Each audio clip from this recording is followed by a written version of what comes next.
School life থেকে বেরোনোর পরেই বুঝতে পারি যে ওই দিনগুলোই জীবনের সবথেকে সুখময় দিন ছিল। এই স্কুল লাইফেই আমরা ঢ্যামনামি করতে শিখি, মেয়ে দেখতে শিখি, আবার ভালোবাসতেও শিখি।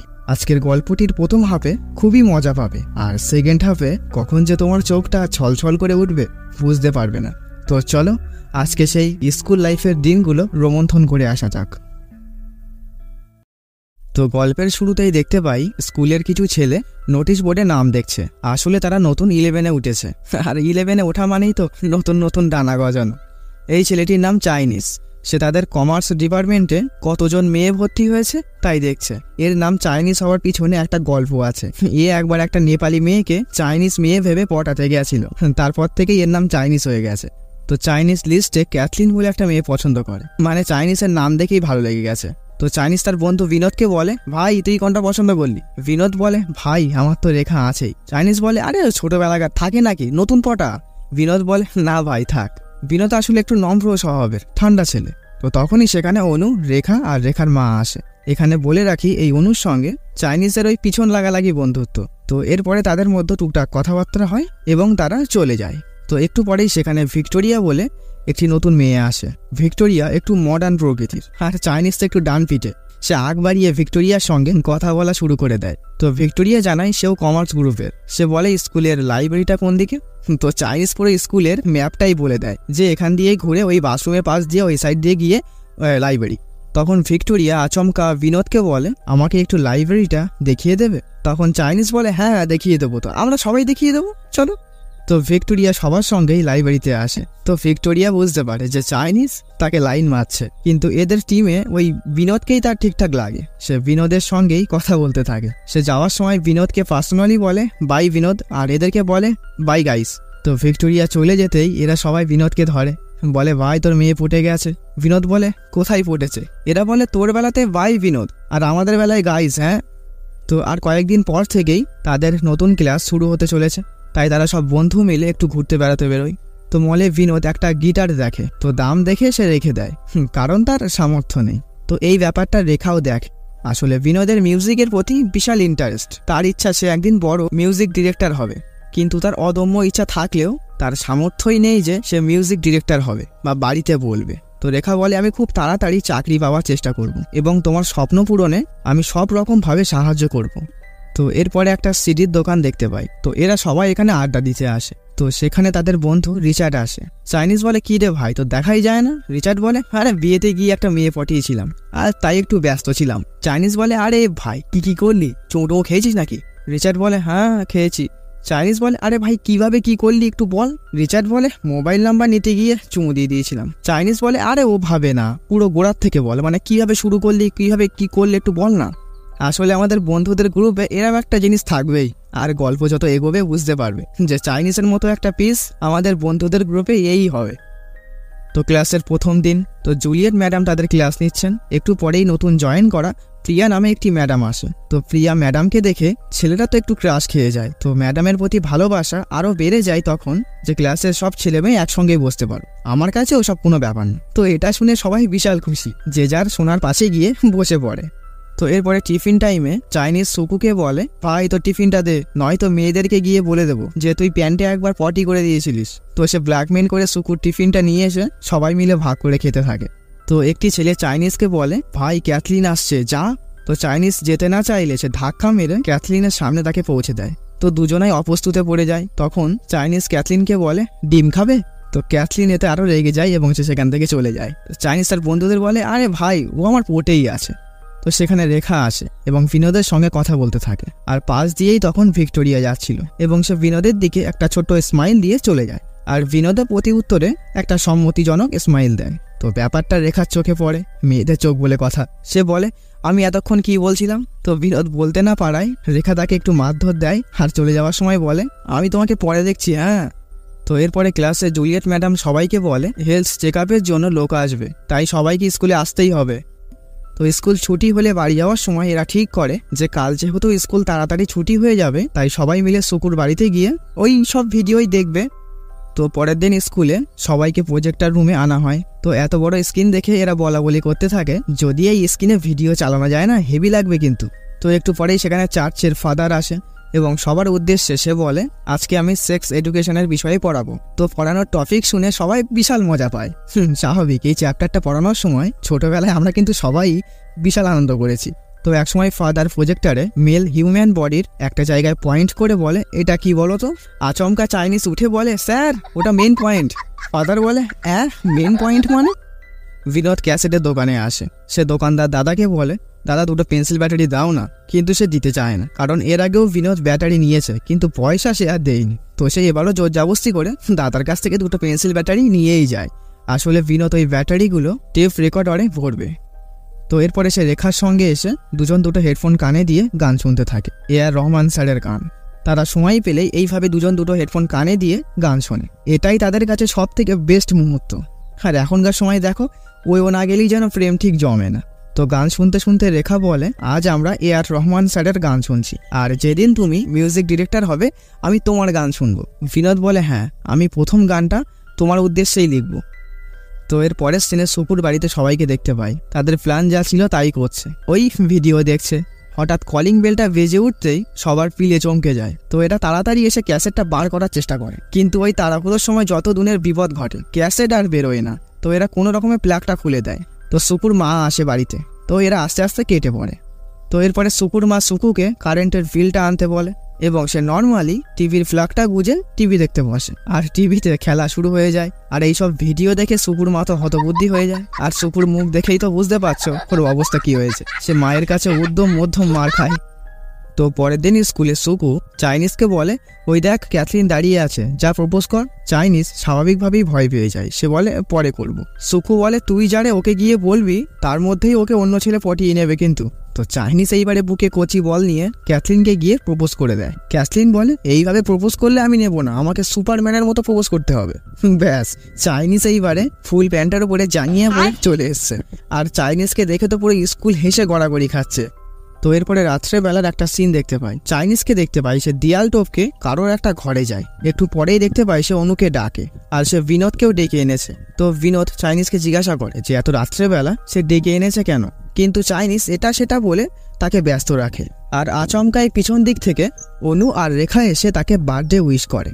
আসলে এরা বিনোদকে তার বার্থডে সারপ্রাইজ দিয়েছে। আর রেখা সেই গিটারটাই গিফট করে যেই গিটারটা সেই দিন বিনোদ কিনতে পারিনি। এই গিটারটা পেয়ে বিনোদ খুবই খুশি হয়। বিনোদ বলে গিটারটার দাম তো অনেক ছিল। রেখা বলে তাতে কি হয়েছে, একটা গান শোনাও তো। তো বিনোদ যাই হোক করে টুংটাং একটা আওয়াজ বার করে, কারণ সে তো এখনো গিটার বাজাতে শেখেনি। তো পরের দিন স্কুলে ভিক্টোরিয়া বিনোদকে বলে তার সঙ্গে বাস্কেটবল খেলতে। তো বিনোদ খেলতে না চাইলে ভিক্টোরিয়া বলে কি একটা মেয়ের কাছে হেরে গেলে মান সম্মান থাকবে না, তাই তো ওই জন্য ভয় পাচ্ছ। স্বাভাবিক, এমন একটা কথা বলে যে কোনো ছেলেরই একটু রাগ তথা জেদ হবে। বিনোদ ভিক্টোরিয়ার সঙ্গে খেলতে শুরু করে। তো ওইদিকে রেখা এসে সুকুকে বলে যে বিনোদ কোন দিকে গেছে। তো সুকু একটু মজা করেই বলে যে বিনোদ আমাদের সঙ্গে খেলে বোরিং হয়ে গেছে, তাই ভিক্টোরিয়ার সঙ্গে খেলতে গেছে। তো রেখা এইবারে রেগে মেগে সেখান থেকে চলে যায়। তখন এরা বলে আরে ভাই এটা বলতে গেলি কেন। তো রেখা এদের কাছে এসে বিনোদের ওপরে রাগ দেখিয়ে সেখান থেকে চলে যায়। তো সারা স্কুল রেখা আর বিনোদের সঙ্গে কথাই বলে না। তো এরপরে স্কুল ছুটি হলে বিনোদ রিচার্ডের বাইকটা নিয়ে রেখাকে গিয়ে ধরে। বিনোদ বলে দেখো আমার কোনো বাজে উদ্দেশ্য ছিল না, ও অমন বলেছিল তাই আমি খেলতে গেছিলাম। রেখা বলে আমি জানি তোমার কোনো বাজে উদ্দেশ্য নেই, কিন্তু ও ভিক্টোরিয়া ভালো মেয়ে না, ওর তো বাজে উদ্দেশ্য আছে। আর আমি জানি ও তোমাকে পছন্দ করে, আর ওই জন্যই ও তোমার পিছনে লাগে। বিনোদ বলে তা আমি কি করব, আচ্ছা ঠিক আছে ওর সঙ্গে আমি আর কথা বলবো না, মিউজিকের দিব্যি। তো অবশেষে রেখার রাগ ভাঙে। তো বিনোদ গিটারটা একা একাই বাজিয়ে কোন রকমে একটা তাল শিখেছে। তো সেটাই সে রেকর্ড করে। সে ঠিক করেছে কালকে ভ্যালেন্টাইন্স ডে, আর এইটা সে রেখাকে গিফট করবে। তো পরের দিন স্কুলে চাইনিজ অ্যাসিড দিয়ে তার হাতে নাম লিখছে, সি ফর ক্যাথলিন। তোমরা ব্লেড কাঁচ এইসব দিয়ে করতে, আর চাইনিজ একেবারে অ্যাসিড দিয়ে হাত পুড়িয়ে নাম লিখছে। দেখেছো চাইনিজের ভালোবাসা। তো যাই হোক, এইদিকে বিনোদ রেখাকে একটা জায়গায় নিয়ে আসে। তো এরপরে বিনোদ রেখার কানে হেডফোন গুঁজে দেয় এবং তার ওই গিটারের রেকর্ডটা শোনায়। এটা শুনে রেখা খুবই খুশি হয়। তো এইদিকে চাইনিজ ক্যাথলিনকে এসে বলে এই দেখো অ্যাসিড দিয়ে তোমার নাম লিখেছি, সি ফর ক্যাথলিন। এবার তো বুঝতেই পারছো তোমাকে আমি কতটা ভালোবাসি। ক্যাথলিন বলে তুমি আমাকে কেন ভালোবাসো, তার 10টা কারণ বলো। চাইনিজ বলে এই তো তোমার চোখগুলো খুবই সুন্দর, তোমার ঠোঁট যুগল খুবই সুন্দর। ক্যাথলিন বলে দাঁড়াও অনেক হয়ে যাচ্ছে, এইবারে কি তুমি আমার সব বডি পার্টের বর্ণনা করবে নাকি, তাহলে তোমার জুতোটা খুবই সুন্দর। তো ক্যাথলিন এইবারে সেখান থেকে রেগে চলে যাচ্ছিল। চাইনিজ তাকে আবার থামায়। আচ্ছা তোমাকে আমি ভালোবাসবো তার 10টা কারণ বলো। চাইনিজ বলে এই তো মানে সে আর কারণ খুঁজেই পায় না। ক্যাথলিন বলে তোমার থোবড়া দেখেছো, যত সব। তো এরপরে চাইনিজ আবার ল্যাবে যায়, তার বন্ধুকে বলে সিটা এস করে দে, কারণ এস পর সোনিয়া। সেটাই, একজনের জন্য কষ্ট পাবো কেন, 100 জনকেই প্রপোজ করবো, একটা না একটা তো হবেই। তো সুকু চাইনিজকে বলে ভাই সোনিয়ারা কিন্তু নিরামিষ খায়, ওর সঙ্গে বিয়ে হলে তোর কিন্তু মাংস খাওয়া চলবে না। চাইনিজ বলে ও আচ্ছা, তাহলে এ চলবে না ভাই, তুই সিটারে এইবারে জি বানিয়ে দে, জি ফর গায়ত্রী। চাইনিজের ঝুলিতে অনেক মেয়ে আছে, শুধু কেউ পটে না, এইটাই যা। তো চাইনিজ এইবারে গায়ত্রীর কাছে গিয়ে হাত দেখিয়ে বলে দেখো অ্যাসিড দিয়ে তোমার নাম লিখেছি, আমি তোমাকে কতটা ভালোবাসি দেখো। গায়ত্রী বলে তুমি যে একটু আগে ক্যাথলিনকে প্রপোজ করেছো আর তোমার হাতে একটু আগে সি ছিল, সেটা ক্যাথলিন আমাদের সবাইকে বলে দিয়েছে, এমনকি স্কুলের সবাই জানে এখন। ব্যাস, চাইনিজের তো মান ইজ্জত সব শেষ। তো স্কুল ছুটির একটু আগে ক্যাথলিনের সাইকেলে গোবর মাটি লাগিয়ে দিচ্ছে। তো গোবর মাখানোর পরেও চাইনিজের রাগ যায় না, এইবারে সুকু আর চাইনিজ মিলে সাইকেলের ওপরে মূত্র বিসর্জন করে দেয়। তো এরপরে সেই ক্যাসেটের দোকানে এদেরকে দেখতে পাই। আসলে চাইনিজ আর বিনোদ আজকে একটা বিয়ে বাড়ি যাচ্ছে। আসলে তারা বিয়ে বাড়ি দেখলেই বিনা নেমন্তন্নে গিয়েই খেয়ে চলে আসে। এইভাবে কারা কারা বিয়ে বাড়িতে গেছো কমেন্ট করে জানিও তো। তো এর মধ্য দিয়ে অনেকটা সময় পেরিয়ে যায়, তাদের এইচএস পরীক্ষাও শেষ হয়ে যায়।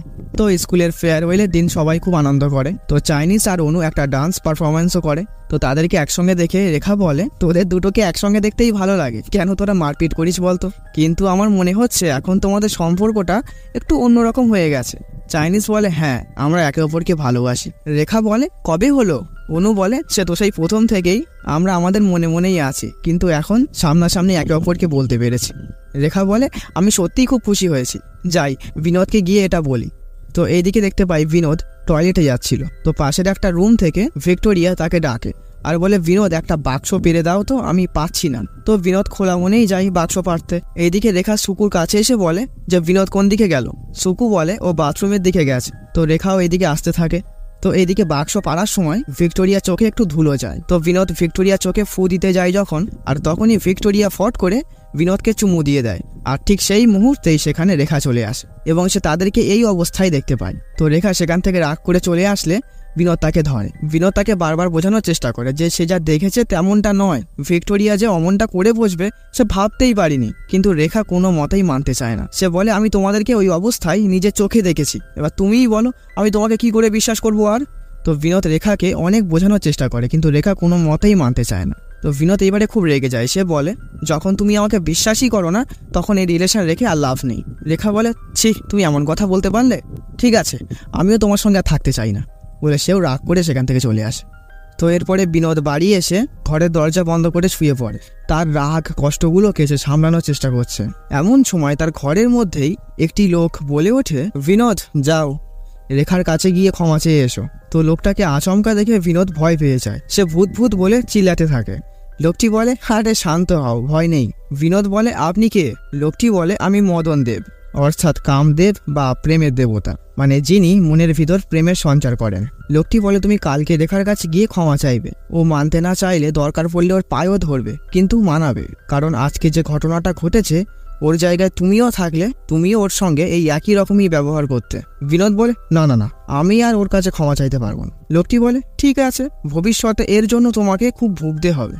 বিনোদ বলে ভবিষ্যতে আমার আরো অনেক মেয়ের সঙ্গেই পরিচয় হবে, তখন আমি ওর থেকেও ভালো মেয়ে পেয়ে যাব, আমি এখন আর ওর কাছে ক্ষমা চাইবই না।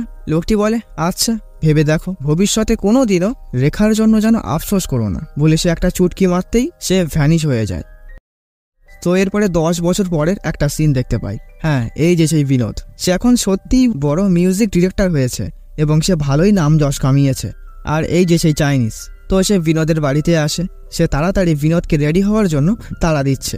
আসলে তারা ঠিক করেছে স্কুল লাইফের সেই সব বন্ধু বান্ধবীরা আবার একসঙ্গে হবে এবং সবাই মিলে একটু পার্টি করবে। তো এরপরে বিনোদ আর চাইনিজ রিচার্ডের বাড়িতে আসে। রিচার্ডের বিয়ে হয়ে গেছে, এই যে তার স্ত্রী আর তার 2টো বাচ্চাও আছে। তো এরপরে আস্তে আস্তে সব বন্ধু বান্ধবীরা এক জায়গায় হতে থাকে। তো এরপরে একটা সুন্দর স্পোর্টস বাইক নিয়ে সুকু আসে। তো সবাই মিলে একটা বারে আসে। হ্যাঁ, সেখানে ক্যাথলিনও আছে, তবে ওর সেই হিংসুটে ভাব এখনো যায়নি, তার সেই রকমই অ্যাটিটিউড আছে। তো এইদিকে রিচার্ড মদ খেয়েই যাচ্ছে, তার বউ তাকে গালাগাল দিচ্ছে কিন্তু সে খেয়েই যাচ্ছে। তো একটু পরেই অনু তার স্বামীর সঙ্গে আসে। তো অনুকে দেখে চাইনিজের একটু লাগে, তাও সে চুপচাপ বসে থাকে। তো অনু চাইনিজের কাছে গিয়ে বলে কি ব্যাপার, একটা হাইও দিলে না যে? চাইনিজ বলে মানে বুঝতে পারিনি। তা তোমার বউ কই? চাইনিজ বলে ও একটা ফ্যামিলি অনুষ্ঠানে গেছে, একটু ব্যস্ত আছে, পরে অন্য সময় দেখা করিয়ে দেবো। এইদিকে ক্যাথরিন সবাইকে ছোট করে কথা বলেই যাচ্ছে যে এর জামা ভালো না, ওর কানের ভালো না, ওর মেকআপ ভালো না, মানে সে এটা প্রমাণ করতে যাচ্ছে সেই একমাত্র হাইফাই। তো একসময় অনু ক্যাথরিনকে বলে যে সে বিয়ে করেছে কিনা। ক্যাথরিন বলে ওসব প্রেম বিয়ে বাচ্চা আমার দ্বারা হবে না। হ্যাঁ, এইবারে রেখা আসে, আর এই যে তার হবু স্বামী, এর নাম সিদ্ধার্থ। সিদ্ধার্থ রেখার পুরোই বিপরীত। রেখা যেমন গান বাজনা পছন্দ করে, বন্ধু বান্ধবীদের সঙ্গে আড্ডা মারতে পছন্দ করে, সবার সঙ্গে ঘুরতে মজা করতে পছন্দ করে, সিদ্ধার্থের এইসবের কোনো কিছুই পছন্দ হয় না। তার কথাবার্তার মধ্যে অত্যন্তই হাইফাই ভাব, আর সঙ্গে তো টাকার গরম আছেই। সিদ্ধার্থের এখানে কারোর সঙ্গেই তেমন একটা পটে না। সে রেখাকে বলে তোমাদের পার্টি শেষ হলে আমাকে ফোন করো, আমি এসে তোমাকে নিয়ে যাব। রেখা ব্যাপারটা বোঝে, সে বলে আচ্ছা ঠিক আছে যাও, ফোন করে নেব। তো সিদ্ধার্থ চলে গেলে রেখাও যেন কতকটা হাফ ছেড়ে বাঁচে। সেও এইবারে সবার সঙ্গে ঘুরিয়ে বেড়াতে থাকে। আর এইদিকে সেই মুখচোরা ক্যাথরিন সবাইকে অত্যাচার করেই যাচ্ছে। তো সবাইকে এইভাবে অপমান করতে দেখে চাইনিজ এইবারে প্রতিশোধ নেওয়ার জন্য মেয়েদের কাছ থেকে কাজল পেন্সিল নিয়ে ওখানে থাকা একটা পুরানো বায়োস্কোপের ছিদ্রে ওই কাজলের কালি লাগিয়ে দেয়, এবং সেখানে ক্যাথরিনকে চোখ দিতে বললে সে চোখ দেয়, এবং তার দুই চোখে গোল গোল হয়ে যায়। এইবারে সবাই তাকে দেখে হাসতে থাকে, এবং সে চাইনিজের উপরে খুব রেগে যায়। তো এইদিকে বিনোদ তাদের স্কুল টাইমের পুরানো ছবিগুলো দেখতে থাকে। তো সেখানে রেখা আসে। তো বিনোদ রেখাকে বলে তোমার বিয়ে পুরোই ফাইনাল তাই তো? রেখা বলে হ্যাঁ ফাইনাল। তো তখনই তাদের একটা বন্ধু আসে। সে বলে বিনোদ তোর সঙ্গে একটা ছবি তুলবই। আমি না একটা মিউজিক ব্যান্ডে কাজ করি, আমি ওদের বলি যে বড় মিউজিক ডিরেক্টর বিনোদ আমার বন্ধু, ওরা আমাকে বিশ্বাসই করতে চায় না। বিনোদ বলে আরে ভাই তুইও না, তোর আবার কিসের পারমিশন লাগবে আমার সঙ্গে ছবি তুলতে, আয়। তো রেখা তাদের একটা ছবি তুলে দেয়। তো এরপরে সে চলে যেতেই রেখা বলে বাহ তুমি তো দেখছি অনেক ফেমাস, তার মানে অনেক মেয়ে ফ্যান ফলোয়ার্সও আছে, অনেক মেয়ের সঙ্গে কথাও হয়, প্রপোজালও পাও, কটা গার্লফ্রেন্ড আছে এখন? হ্যাঁ। বিনোদ কিছুই বলে না, সে হাসতে থাকে। তো অনু আর চাইনিজ যেহেতু আবার এক জায়গায় হয়েছে, তাই সবাই মিলে ধরে বেঁধে তাদেরকে আবার ডান্স করতে বাধ্য করে। হ্যাঁ, তাদের সম্পর্কটা বন্ধুত্ব থেকে প্রেমে গেলেও শেষমেশ আর পূর্ণতা পায়নি। তো কি হয়েছে, তারা সেই ছোটবেলার মতোই খুনসুটি করতে থাকে আজকে।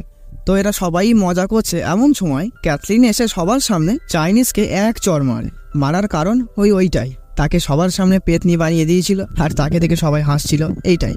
তো এইবারে চাইনিজেরও খারাপ লাগে, সে এক সাইডে এসে মদ খেতে থাকে। তো রেখা এসে তার সঙ্গে কথা বলতে থাকে। তো একসময় এরকম নর্মালি কথা বলতে বলতে চাইনিজ রেখাকে বলে আমি বিনোদকে সেই ছোট্টবেলা থেকেই চিনি, ও যতই আমাদের সঙ্গে হুড়িয়ে বেড়াক না কেন ও কিন্তু চাপা, ও কিছু না বললেও আমি জানি ও তোমাকে এখনো ভালোবাসে। বিনোদ জীবনে অনেক মেয়ের সঙ্গেই ঘুরেছে, হ্যাঁ ওই জাস্ট ওই পর্যন্তই ঘুরেছে বেরিয়েছে, কিন্তু তোমার প্রতি যে ওর আসক্তি আছে এটা অন্য কোনো মেয়ের প্রতি ওর আসেনি। হ্যাঁ জানি এই কথাগুলো তোমাকে বলা উচিত না, হ্যাঁ জাস্ট কথাই উঠে আসলো তাই বললাম। তো এরপরে সবাই মিলে বিনোদকে জোর করে যে একটা গান শোনাতেই হবে। তো বিনোদ অবশেষে গান করতে যায়। সে বলে যে গানটা এখন গাইতে চলেছি এটা আমার জীবনের প্রথম লেখা গান। আর সে ছোটবেলাতেই বলেছিল তো যে তার প্রথম গান হবে রেখাকে নিয়ে। সে সেটাই করেছে। রেখার সঙ্গে কাটানো প্রতিটা মুহূর্তকে সে সঙ্গী করে তার গানের প্রতিটা লাইন লিখেছে। বিনোদের এই গান শুনে রেখাও ইমোশনালি হয়ে যায়, তার চোখটা ছলছল করে ওঠে। আর এদিকে ক্যাথরিনকে চলে যেতে দেখে সুকু আর চাইনিজ তার পিছু করে তার বাড়িতে আসে। ক্যাথরিন ঘরে চলে গেলে চাইনিজ আর সুকু মিলে ক্যাথরিনের গাড়িতে পুরো রং স্প্রে করে দেয়। তারা গাড়িতেও মূত্র বিসর্জন করে দেয়। তো এরপরে তারা পালাতে গেলে সেখানে ক্যাথরিন চলে আসে। তো ক্যাথরিন তো খুব রেগে যায় এবং সে এদেরকে গালাগালি দিচ্ছিল। আর তখনই ঘর থেকে একটা বাচ্চা বেরিয়ে আসে এবং ক্যাথরিনকে মা মা বলে ডাকতে থাকে। তো এটা দেখে চাইনিজ বলে এই যে তুমি বললে তোমার বিয়ে বাচ্চা ভালো লাগে না তাহলে। তো এরপরে ক্যাথরিন এদেরকে ঘরে নিয়ে আসেন এবং তার গল্পটা সে এদেরকে বলে যে সে কলেজে পড়াকালীন এক প্রফেসরের সঙ্গে সে সম্পর্কে জড়িয়ে পড়ে। সে ছিল বিবাহিত, তারপরেও সে সম্পর্কে জড়িয়ে পড়ে। অতঃপর ক্যাথরিন প্রেগনেন্ট হয়ে পড়ে। আর এরকম ক্যাথরিনের মতোই অনেক মেয়েই আছে যারা কোনো কারণে লোভের বশবর্তী হয়ে বিবাহিত পুরুষদের সঙ্গে সম্পর্কে জড়িয়ে পড়ে। আর তারপরে বাকিটা তো ইতিহাস। তো ক্যাথরিন অনেক চেষ্টা করেছিল, সে যেহেতু প্রেগনেন্ট হয়ে গেছে তাই প্রফেসর তাকে যেন বিয়ে করে। তো ক্যাথরিন বিয়ের কথা বললে প্রফেসর এড়াচ্ছিল। তো একসময় প্রফেসরের বউ এদের ব্যাপারটা জেনে যায় এবং সে ক্যাথরিনের কাছে এসে ক্যাথরিনের একেবারে পায়ে ধরেই বলে যে তুমি আমার স্বামীকে অন্তত ভিক্ষা দাও, এইভাবে আমাদের সংসারটা ভেঙে দিও না, আমাদের একটা বাচ্চা আছে। তো এরপরে ক্যাথরিন আর পারে না, সে প্রফেসরকে ছেড়ে দেয়। আর সে পরে অ্যাবর্শনও করায়নি, সে বাচ্চাটিকে পৃথিবীর আলো দেখায়। তো এই সব কিছুই শোনার পরে চাইনিজ আর সুকু অবাক হয়ে যায়। তারা ক্যাথলিনের কাছে ক্ষমা চায়। ক্যাথলিন বলে, ঠিক আছে, আসলে আমি ইচ্ছা করেই সেই আগের ক্যাথলিনের মতোই আচরণ করলাম। ভেবেছিলাম একদিনের জন্যই সবার সঙ্গে থাকবো, যেভাবে আমাকে সবাই চেনে আমি সেইভাবেই সবার সঙ্গে থাকি। কিন্তু সত্যি কথা বলতে অমনটা আমি আর নেই। আর যে গাড়িটা নিয়ে গেছিলাম ওটা ভাড়ার গাড়ি, আমার না।